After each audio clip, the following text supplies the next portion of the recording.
Good morning, everyone. Let's make sure that the sound is good. And I am going to say hi. And today we are going to hopefully do a short chat, just checking in on anybody who was sort of looking for me today. A little later than usual. But hey, good morning. That makes for good, even if I chat with myself for a while or I chat with people online that I'm texting other people or whatever. I don't mind. I like these, my safer streams have been quite effective, and I don't promise to do them every single day, but it's actually kind of nice to check in with people and have a little bit of regularity. With a chronic illness, regularity is one of my nemesises. It's one of my spot that means I, you know, learning to be not consistent when you are a perfectionist or when you're somebody who really has high standards. And it's one of the things that actually really taught me that our culture, our North American culture, really wants you to have. We don't care about capability as much as capacity. We want people to do a lot of stuff. We don't actually care whether they're good at it or not. I mean, we do to an extent, of course. I'm not saying zero, right? But the grayscale is that we want people, productive means produce stuff, which is really odd considering we're literally trying to automate things and we're not using like the creative part. We're just using up people. And that to me is really telling. So I wanted to jump on a Friday and start while I'm editing and stuff to do an Ask Me Anything. If anybody's there, anything appropriate, of course. It's an AMAA. This is a safer stream, and it's also going to be a calm body doubling. So one of the questions that I got was, do you have short hair or do you have long hair? Because people would see, just when it's back or whatever, they're like, you look like you have a bob.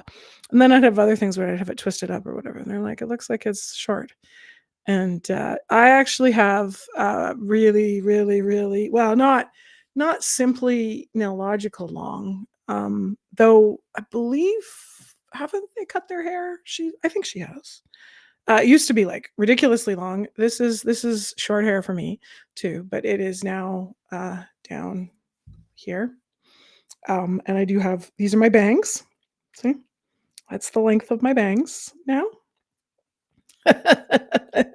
I've always had long hair, except for once. I cut it when my youngest kid, who is a ninja, a climber, an everything-ish, I cut it when they would climb up me, and they'd climb up and like stick their fist or hand into into the most painful parts, like into your hip flexor, and then like try to grab the side of your neck or hair or necklace. And so the shortest it's ever been was not very short. It was still like long enough, but it stayed out of my face. Um, but I did the bangs when they weren't bangs, but like the sides of it. I had to live with it, and then I had to clip it, and then I had to let it grow out and not do it again, because if it went near my nose, I get hair angry. Like if I'm working and doing something and my hair gets in my face, I don't get hangry as much as I get hair angry. Hangry, hair angry, harangy. Yeah, I get harangy. I guess that's what it is. I don't know. A new word for the day. So, um, and I bet it's going to be super quiet because I usually catch the early birds. And I think I don't know. I think my people are coming from, excuse me. I think my people are coming from Eastern time zone at like the before school time, 9 o'clock. So I think that's who I've mostly, I need to wake up early and do this kind of thing. So not a worry, not a worry. And I think the topic matters too. It's really interesting to see what topic brings people and what doesn't. That's Can you change it in the middle of the stream? Does it actually change what's going out? I wonder. I could play with this now. It's kind of fun.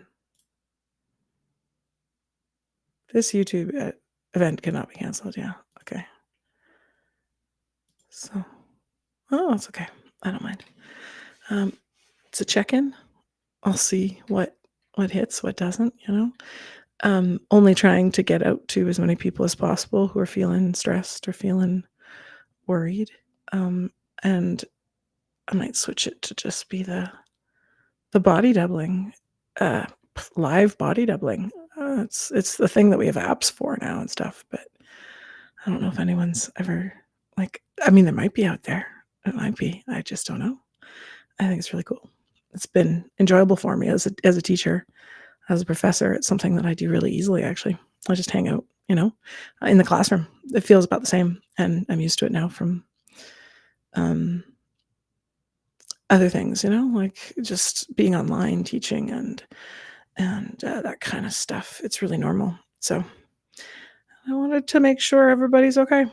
It's a rough time. And really big stuff is going down, and I'm not going to pretend that it's good. I'm not going to pretend that it's not anxiety inducing. But if anxiety causes people to become mean to each other, then we're not going to get very far, right?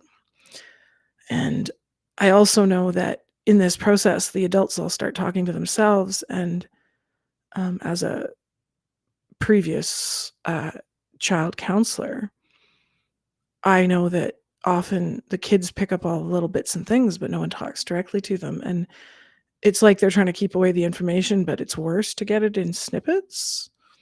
So, so not having somebody to talk to is a really big deal, and really, really scary and worrying for a lot of kids. So I always post this up, right? Kids Help Phone, the Trans Youth Line. These work in, I believe, both Canada and the US.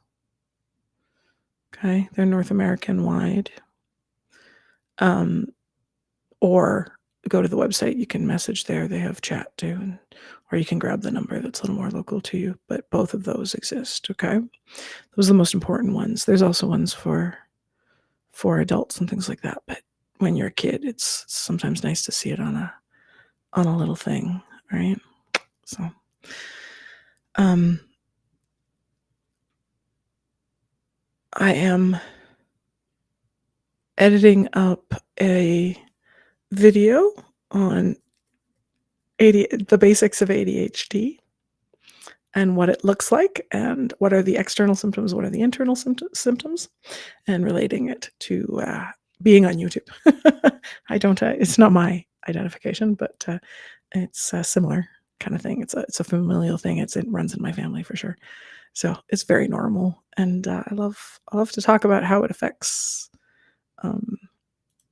the insides of people. We look at diagnoses; they're all listed, and struggles and things like that in schools and stuff.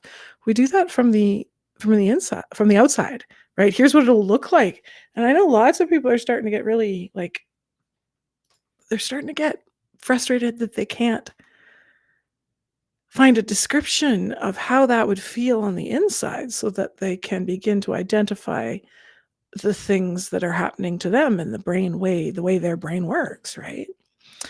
And as someone who's studied neurocognition and cognitive science, I know that this is actually this is rampant.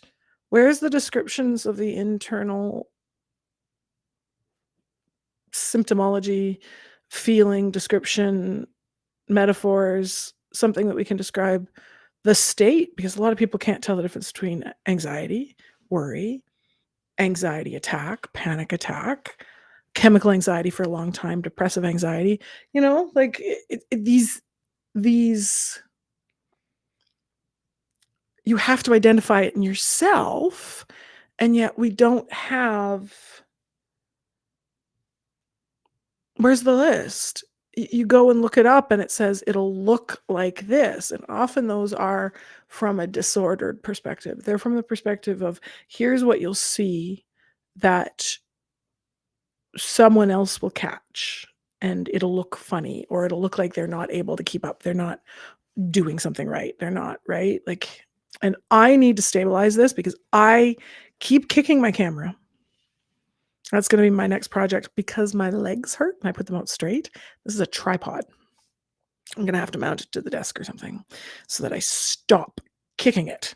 Um, but I think I can get my feet out as long as I remember to do so. Yeah, I know my knees just being at a right angle now, they don't work, and my hands are now, like, their natural position is, like, I have to, they used to be hypermobile and went all the way back.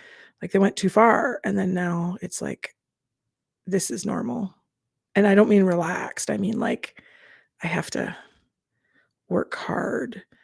And in the last little bit, I've been researching,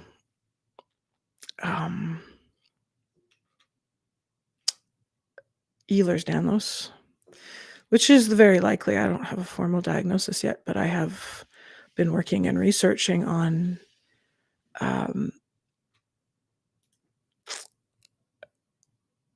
900 symptoms, and I've actually been writing a paper. I've been trying to on the specific internal responses and the categorizations and how they diagnose to different kinds. And recently, my mom and I were discussing the familial connections and who had what and that kind of thing. And it really pulled me towards, I hadn't read recently about classical Ehlers-Danlos. There's approximately 13 or 14. They keep adding them. And I don't know who's doing the research. I'm trying to do it in a void. I need to connect more. Right.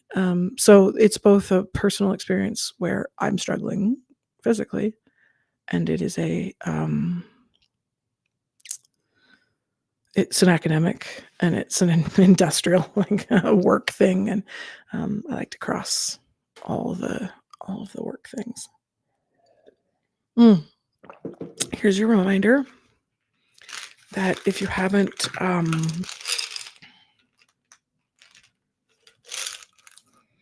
taken your meds, if you haven't had water, if you haven't done the things you're supposed to do, take care of your body.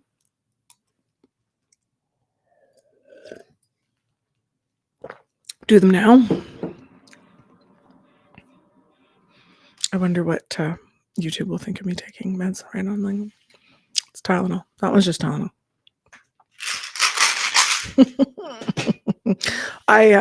Not that it matters, they're my prescriptions, but what's funny is that of all the prescription meds for pain, I don't have any really because I can't take NSAIDs, and I can't take most of the medications that people due to other surgeries. I can't have harder stuff and things.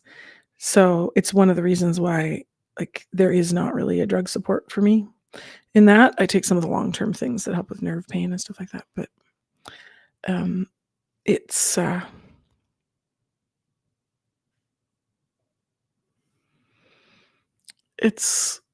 interesting to look fairly mobile, fairly healthy, quote unquote, and to literally every step and almost every second of my day is now thinking about pain.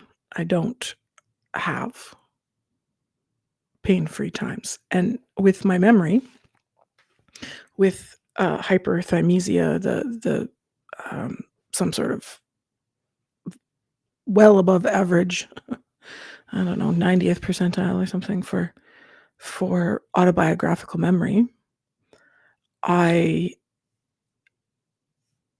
remember all the days, basically, or most of them, and I actually remember the last time I was pain-free and I could mark the day, and it was pretty close. I mean, it was just like, I could find like, maybe my ankle or whatever, but there wasn't an ache. There wasn't the soreness. And people have asked me, what does Ehlers-Danlos pain feel like? And I was reminded of how much it is not understood that chronic pain, you can't point to where it hurts because it's everywhere. That's one thing. My child at a doctor's appointment assessing that was like, "Tell me where it is." It's like, I literally feel like I've been in a car accident, or like if you've ever done like way too much running and you just hurt absolutely everywhere, you can't move.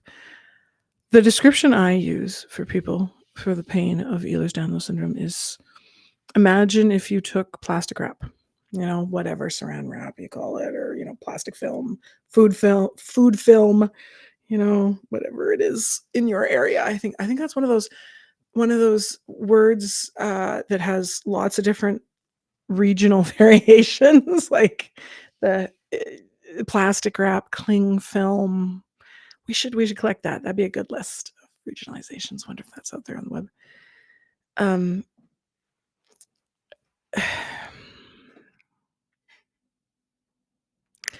it feels like, imagine if you wrapped it around your arm once, just be an irritant, right? You'd be like, why'd you put plastic wrap on me? And then imagine if you wrapped it 5 times. Start to feel a little weird, right? Then imagine if you wrapped it like 100 times. That squeeze wouldn't be painful anywhere, would it? But it'd be painful everywhere. And that's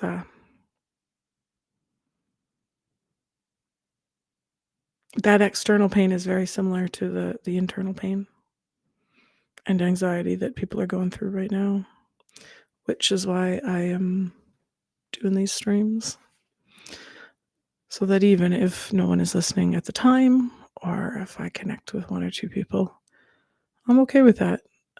My stream is not monetized. Even if it were, I would be donating the vast majority of it. I am truly doing this for myself and for others, just to make sure if I've made a couple kids online feel okay. That's good, just somebody. And so my next safer stream will be on Tuesday. I'm going to do something political on Monday. So the playlists are set up. The playlists are set up really well so that you can decide what you want to view. And I hope that's probably tanking my YouTube engagement, but I don't care. That's not what this is for. It's just a place that I spend all my time already. I literally have videos running all the time as podcasts, so I figured I'd jump in and be helpful to someone. And if this is helpful to anyone, just hear, and I'll cut it up into pieces and stuff, send it out as shorts and stuff. So, if it's making one person feel better, I'm all good. I'm all good, you know?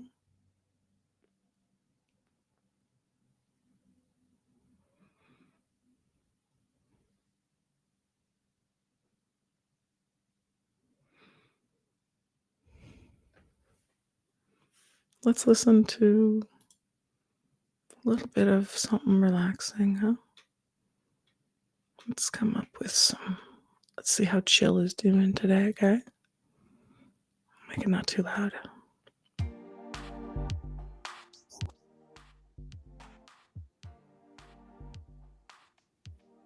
Oh, change.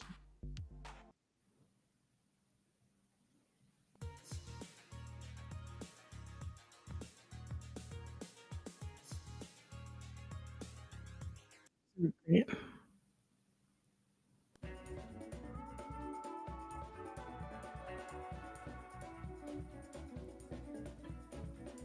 This is the music that comes with it. It's really not good. They don't sound at all like what they say they are. Eh, okay. That's generated music's okay at ambient. Let's do some. One more. Let's check atmosphere.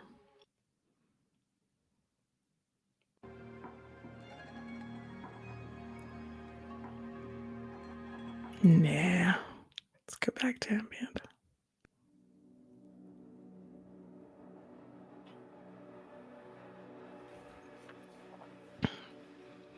There we go. Let's make sure that's lower.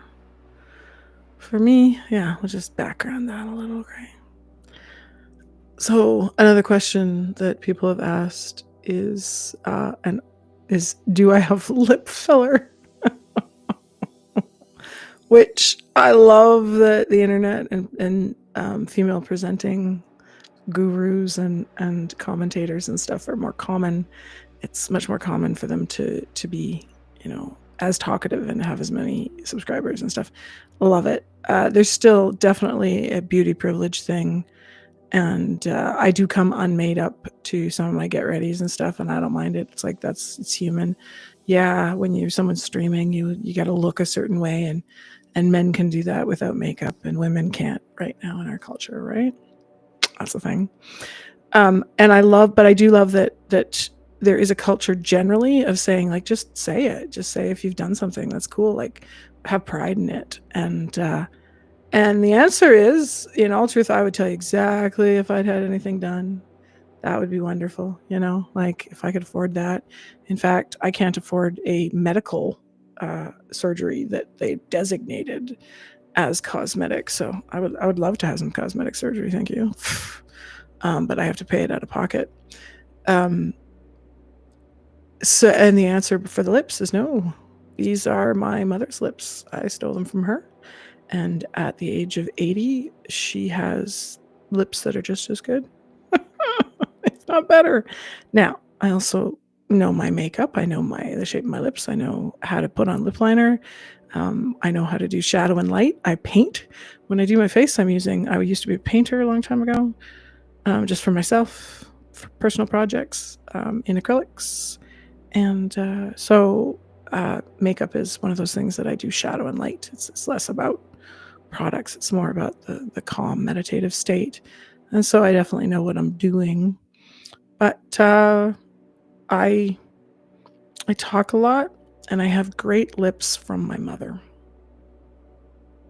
It's all good, I might as well use it. Shake what mama gave you. Have I had my teeth straightened, or do I have veneers on? People have asked that too. I guess my mouth is very, smiley. Nope.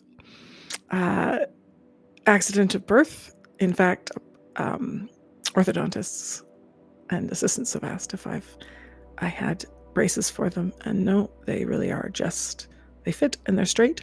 However, my teeth are interesting. They've actually shown that I likely have a collagen disorder. I think it's one of the other symptoms is my teeth will move as an adult, as a middle-aged to upper middle-aged adult. My teeth move. I'm older than I look. And that's kind of fun. That actually shows EDS too. I don't think I have a single forehead wrinkle. Like, I don't have any filter on here. I would just and in fact, I've got the light in. I usually close the window because it gives a bad. So as it gets brighter, I get a line across my face. So nope. I would. We'll zoom in, and you've seen it completely unfiltered. No, haven't had Botox. Haven't had anything. All I have is a horrible collagen disorder that does the same thing. Isn't that wonderful? Isn't that great? No, it's not. Let's see if my microphone is syncing on me, because it's misweighted right now. So,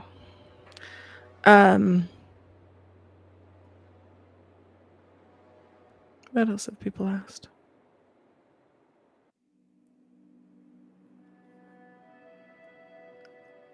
How did you know you had Ehlers-Danlos syndrome? What were the first symptoms?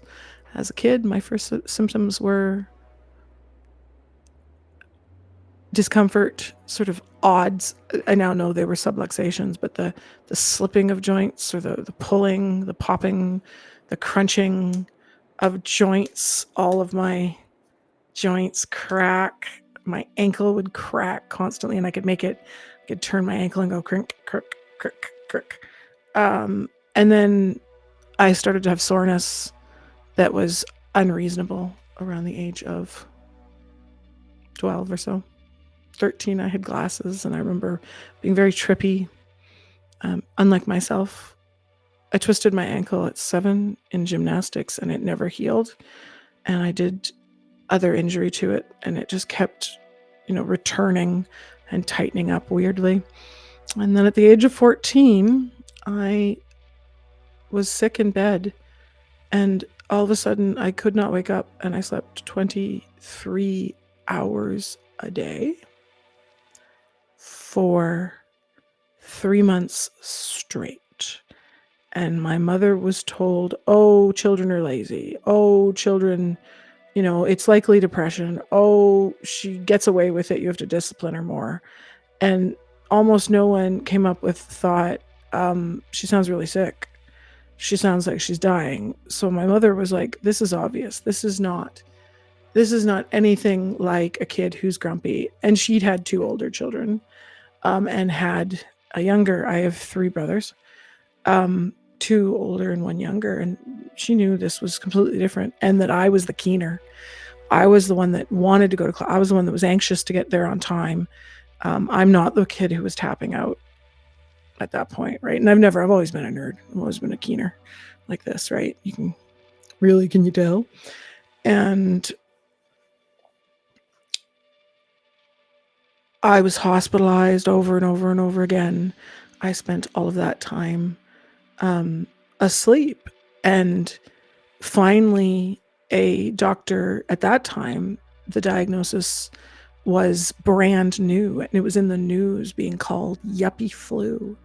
Yeah, that's what chronic fatigue and fibromyalgia and things like that, ME, those diagnoses. I think there's sub-diagnoses of other autoimmune and collagen disorders that are not being seen. So it's kind of like if you had autism and you were diagnosed with, the part of it, the sensory issue or the communication issue or something like that. And then you realized as you went there were other things, right? And it was brand new. It was not something they ever diagnosed at all. The ambience getting annoying, isn't it? Yeah, it's like, let's see. I'm trying to find some calm music for the background. It's not working today. Like they're all twitchy and itchy. So I'll go with quiet today. The pain of it started as well. And they thought that, this was from lying in bed, of course. And then it was because you were lazy again and that kind of stuff. And finally, my mother, after emergency rooms and heading to a million places, actually took me, I don't know how, it was just accident of fate. I don't know if it was a primary care, I should ask her, went to a university doctor similar to, I don't know, what is it? Chicago Sick Kids, that's like attached to the University of Chicago. So it's like, it's its own thing. We have sick kids up here in Toronto. I'm trying to think if there's an American example that people are familiar with. Chicago Sick Kids is probably what fairly well known. I got in with a university professor doctor who was running a practice, but was still a professor as well. Was old enough to be taken seriously about things, right? Like his diagnosis was if he said it was true. He wasn't young and people avoided it or whatever. Because that does happen to people. They're like, well, these newfangled things being diagnosed by youngins, you don't really know. It turns out the youngins are usually fairly well educated, right? They're ahead of some of the other doctors. But he was old enough to be taken seriously, and he was young enough or academic enough, or whatever it is, to learn the new stuff, right? He was staying current. So he did the test for fibromyalgia syndrome at the time, which was mostly tender points, so that you could tell if it was laziness, lack of muscles, or whether you were having tendon pain, joint pain. And I believe very firmly now that About half of fibromyalgia cases are coming from sleep disorders, and about half of them are coming from Ehlers-Danlos, and I don't know what the overlapping on that is, and I don't know how many are other things like lupus and right? Like, it's a symptom. Fibromyalgia syndrome is a syndrome. A syndrome is just a collection of symptoms. It does not describe a diagnosis necessarily, but at least it gave some realism, some what's the word? People people believed that there was something from a doctor. I had a note, right? So it was substantiated a little bit. And I missed most of grade 9. And in my jurisdiction where I grew up, grade 9, there were 3 years of junior high. This is common, but there are different ones, 7, 8, 9, and then there was 10, 11, 12. So it was my last year of junior high, and I happened to go to a K-9 school, so I had gone to school with the same kids, majority of them, for my entire life, right? It changed, but there were lots of people there that I had known forever and had been friends with forever, and so me going to, my grade 9 little promet and little cute things like that, little graduation and stuff. That was really, really difficult, and the year was really a mess. Luckily, it was at a time where attendance at that school and stuff was not too much of a concern, so I was passed and sent on to high school because my average was 89 or 91. I told you I'm a nerd and I'm a brown noser. So and I stress about getting good marks and overwork myself. And so I was sort of allowed through, and I did have a couple months at the end, and I went and did individual things. And I think that was the year that I first really found out about the hurt. Didn't understand it at the time, but the hurt that is caused by these kind of illnesses, and attempting to work on your own flow time or spoonie time, chronic illness time, getting better, having to start up. You can't just do everything, right? You have to figure out how to do a little bit at a time. And people are very critical of this. My best friend at the time, who had a very similar name to me, so we were, uh, I'll change it, but think that like Maria and Marie, right?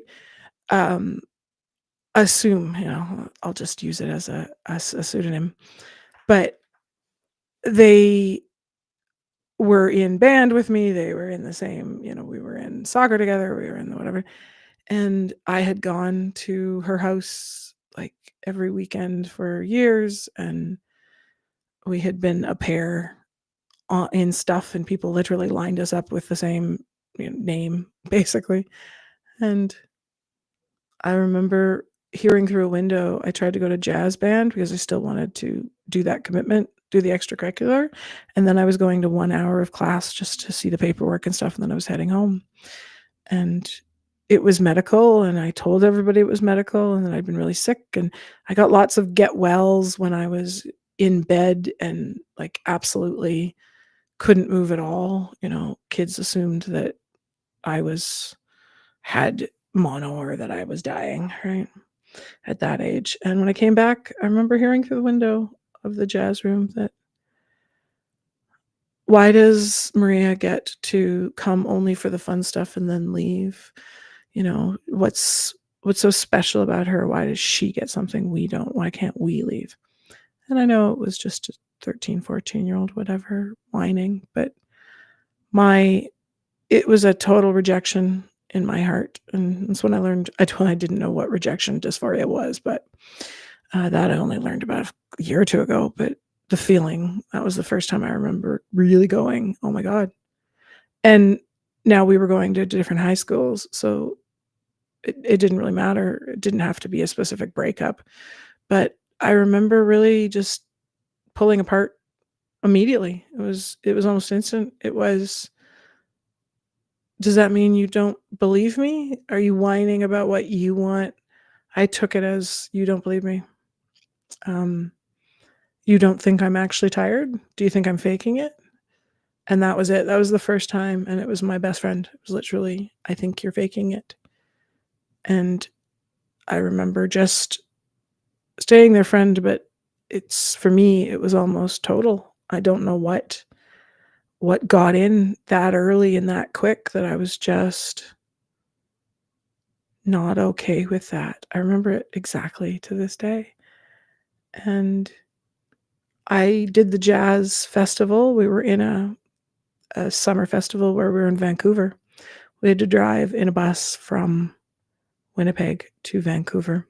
So think North Dakota, Minneapolis to Seattle on a bus through the Rockies and up the other side. And then Vancouver has lots of hills. And they'd gotten a Manitoba driver who did not know how to do really big hills in Vancouver. We do have hills. It's not that flat. We do actually have an escarpment too. But this driver really was a flatlander. It was really funny. He couldn't even the gears stunk. I'm like, why didn't they get a mountain driver? They should have gotten somebody from Alberta or something, or get a BC person, and have them drive in and out. I don't know. So I remember sleeping on the floor of the bus pathway, the walkway. And to this day, I remember the feeling of that horrible, box grid lines of plastic on a Greyhound kind of bus, an interstate bus, and everyone's sitting in the seats, and I had to lie on the floor in between on a blanket, and I was exhausted. I couldn't even move, and it saved me a few times because I didn't eat at the restaurant where everybody got food poisoning, but they all had Caesar salad, and they all threw up. But I missed leaving the bus. I missed everything. It was all focused on just the hour I had capacity versus capability. It was horrible for people to have built into them, trained into them, that this was laziness. That I was actually doing so much work in my head and in my body to do anything. And I call it triple work, where actually people with chronic illnesses are doing the thing they have to do, the thing that is resting or having braces or taking medications, or remembering to do all the other stuff to take care of management of that. And then there's all of the paperwork, or not just, I don't mean paperwork externally. I mean the people that you have to appease, the people that you have to tell them, oh, I'm sorry, I was missing with this. Oh, no, I wasn't being lazy. Oh, this is why I did that. We're constantly massaging it so that other people will understand. And it's where you learn to mask. It's where you get tired out. People assume if you don't tell them what's going on, they assume that it's another reason you're bad at your job. And I'm like, actually, I'm really brilliant at my job because I do my job in 1 hour, whereas everybody's spending 8 hours of doing it. I'm doing 1 hour and then trying to figure out how I can rest at a meeting with my microphone off and stuff like that, and how I can have back rests, and how I can have, like this one, I'm actually really struggling with the fact that this chair isn't supportive. And this week I've had a lot of neck pain because of it, and I need to change it up because not okay. Not going to be a good thing if I lose my neck again and have to go to physio. I have to do maintenance just to sit upright. And as I said, I used to run triathlon. I used to play basketball, varsity. I've been a version of an athlete all my life without even realizing it. Didn't think of myself one until I was 40. But I've always done something. Tried to. Done it slow. Done it badly. Trained and did physio and all my, constant. And then when I was bedridden again in the last couple of years, I lost most of the abilities. Got to the point where, walking with a cane across the room to the washroom was hard. And still, people don't realize how aggressive it is to say, oh, you'd have pain if you just. I'm like, this is a safer stream, so I'm not going to say what I'm going to say. Good God, what do you get from insulting someone with a chronic illness? Feel better about yourself? Feel like you're spouting the crap your family said? What?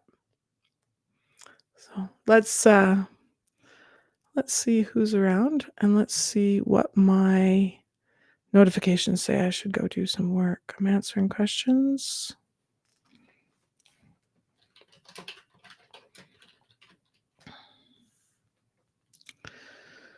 If the people who've joined me have any questions about chronic illness, about bullying, about me personally and my journey to a certain extent, right? To an appropriate extent. Anything that you're, or other stuff, other professorally or emotional or, right? Like just theoretical things. If you want help with your math too, good gosh, I've done that as well. Always end up helping people with their math because I hated math when it was arithmetic. I love math once it became letters. And I have a kid that's the opposite. They're like, I like the numbers. I hate the letters. I love the letters because it means I don't have to deal with the numbers. So, what else? What are the other questions that people have asked me? I did a poll over on Instagram stuff.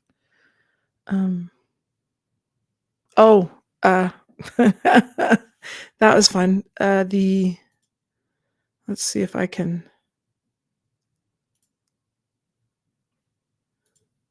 pull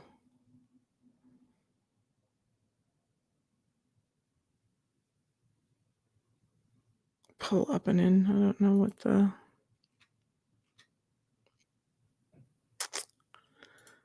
I made this stream. Dang it, I made this stream horizontal, not vertical. I should have made a vertical stream because you can't change it while I'm live. It's not as easy to watch on your phone, I guess. Oh, it's kind of fun. I can put myself in a box. Smaller box, bigger box, other box. Yes, but can I zoom?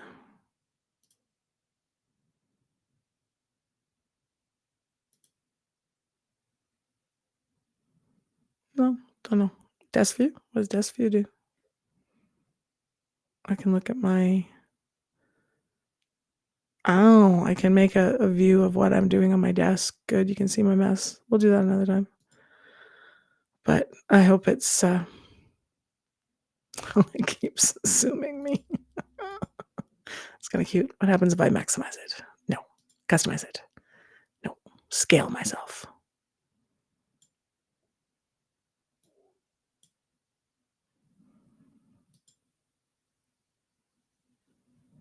Yeah. Okay, I won't worry about it too much. But people have asked. I've got my earpiece in, of course, but because I look to the laptop this way. But I should switch ears. I should put my laptop on the other side because people have asked me about my earrings. I did not get any of these earrings until I was in my 40s.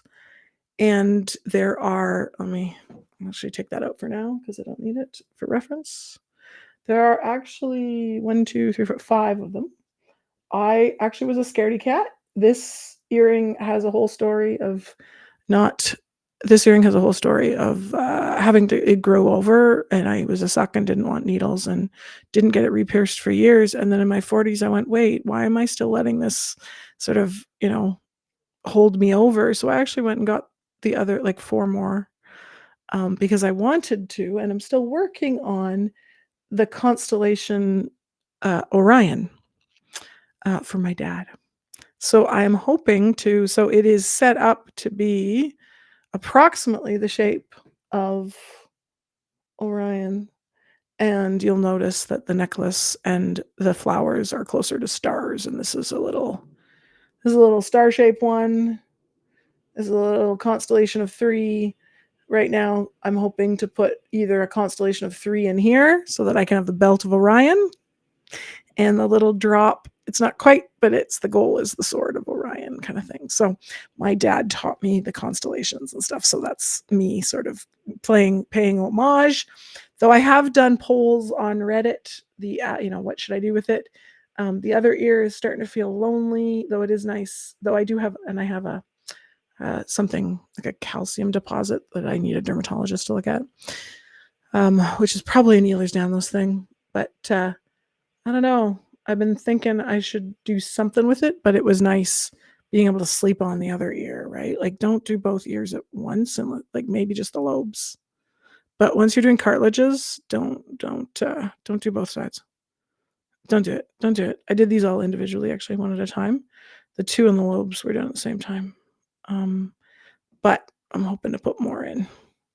So, and this front one, it was super weird, and I did it all of a sudden, and it definitely hurt into my jaw, and I had sort of like thought it would never heal and had long-term consequences and stuff. But I actually adore it now, and it's really comfortable, oddly. Doesn't interfere with things because it's inside the ear here. It was actually oddly easier to heal than the external one sometimes.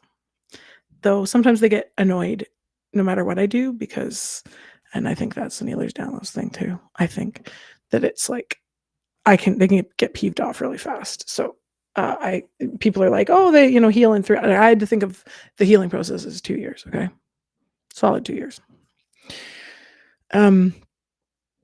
Well, it is a very relaxed morning. It is 10:30. I want to go get some more coffee, and I think I've run out of questions from my Instagram poll.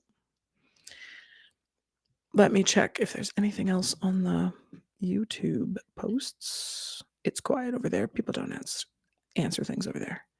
It's really funny.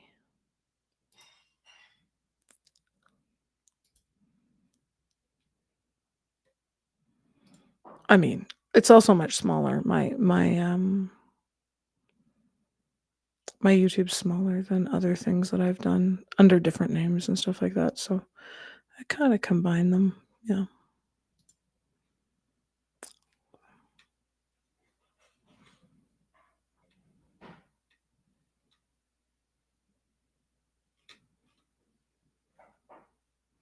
So I will have my next long form video up, I hope this weekend, but maybe next week. I am not going with a schedule because schedules doom me. I'm just trying to be regular and see if it works with that and do some upcomings. I'm hoping to do right now. Scheduling is really hard. And that's another thing where it's capacity versus capability, and 100% capable, not always have capacity. So I think, unless there's any more questions over here, I think I'm going to head out and get some work done by making some phone calls and stuff like that. You don't got to listen to that. It doesn't work. But it's nice, even when I've had just a couple people show up. These ones, people just watch them afterwards. I'm surprised, even when it's not live. I think the calm, relaxing voice, the radio that's about stuff and learning, but not really about a topic. So I am hoping to bring that element to my deep dives. I'll still do my louder, bring on the trolls. Absolutely. My other personality aspect. But I think it's a moment on the internet where a lot of people are anxious. A lot of people have no one to talk to. We're very separated. A lot of people are going to hit a wall or already have. And I have the capability, not always the capacity, but the capability to do something different. And other people can help me with the capacity. It helps to talk to other people for me too. So any last requests for chat or for ask me anything? And then I think I'm gonna head out soon. Let's check my messages over on here.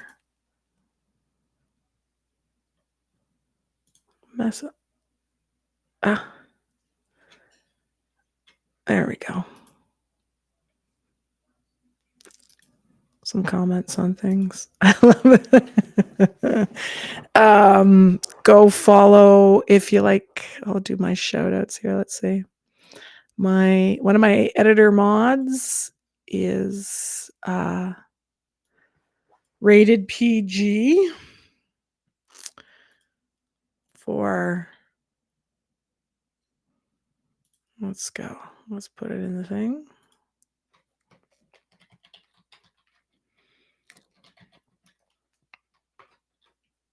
Is my editor mod. One of them is rated PG for pretty gay.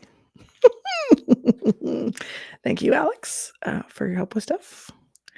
Good friend of mine who is again for everything.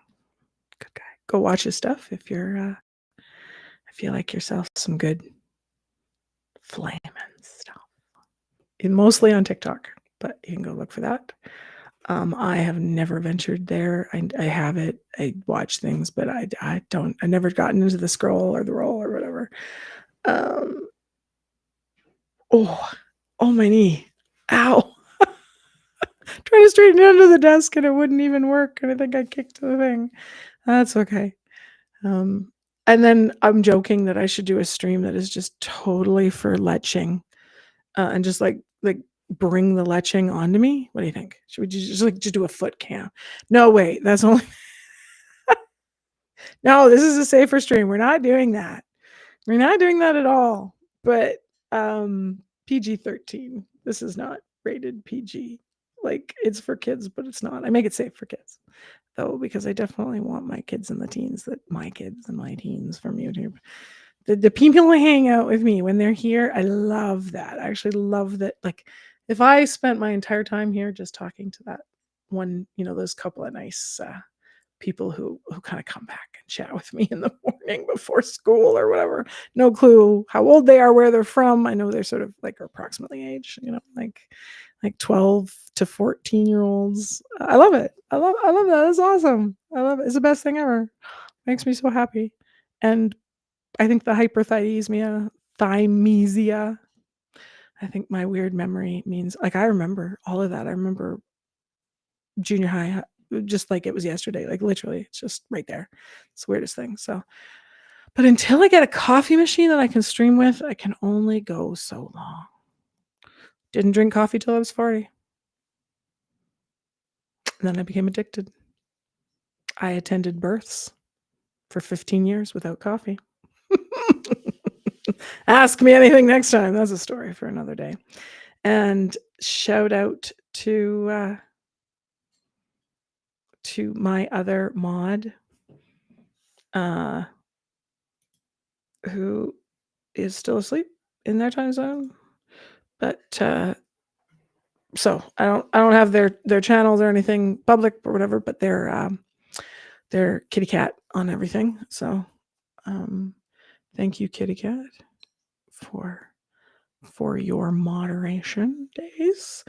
And if you're interested in some nice healthy content, let's look. What's my last shout out today is, let's find, and I'm going to do this for my stuff and people related to me or working with me. I also want to do this just for like anybody, I definitely do this with kids and stuff like that. Like, if you want yours shouted out for a little bit, why not? I'm going to do an MLM one where I shout out people there. And I need to literally copy and paste this name because, like, what the heck? You can't search for this? Like,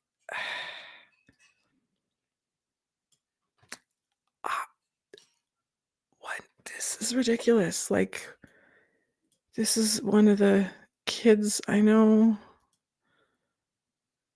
who's Rocket 32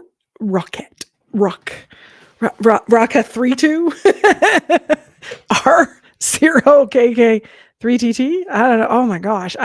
So they're one of the group of kids that I shout out along, they have more subscribers. I have no cares for my subscribers. I don't care about that at all. Literally coming here to help out individuals. And you know, when you're like, I have 10,000 over here, but I don't have 0 here. Like, who cares? Who cares? But go follow them. The stuff's hysterical. Really good feed. And I do not know how this video should have gone viral. They did the animation they reanimated something that was like really was like at a moment kind of thing, like a famous little thing. And I'm like, how did that not go viral? They did the shadow makes a monk bang. They animated it. Like way better animation than the original, if I'm being honest. So that's one to follow. We'll shout out. I got to go get the links for Angela and Jess Kins and a few of those and the bus channel and stuff. I got some great teens that hang out that have great channels. So go watch something appropriate. Go watch something fun. Go watch something that shares a bit about yourself on the internet, but obscures positively. I love the things that kids are coming up with and young people are coming up with to protect their privacy. The idea that it should be private, that people should not share stuff, but because it's going out to like everybody, right? So there's my hour, which is 10:30 my time Eastern, near Toronto, Ontario, Canada. And I will be putting out some long forms and stuff on the weekend, but not likely to stream on the weekend unless someone makes a request. So I will be back on Monday with a live about my new video. We're going to do a live premiere, and Tuesday with another safer stream. Unless there's more requests or whatever, that's my current schedule. Unless I fall asleep and don't make it. And then I'll say so. I'll cancel it because that is life with a chronic illness. And so I will thank you for listening to my words and thank you for sharing yours. I will give you a gentle hug just in case things hurt or it's too sensorily overwhelming. And I'm going to sign off. My name is Maria and I am Little MissDiagnosed.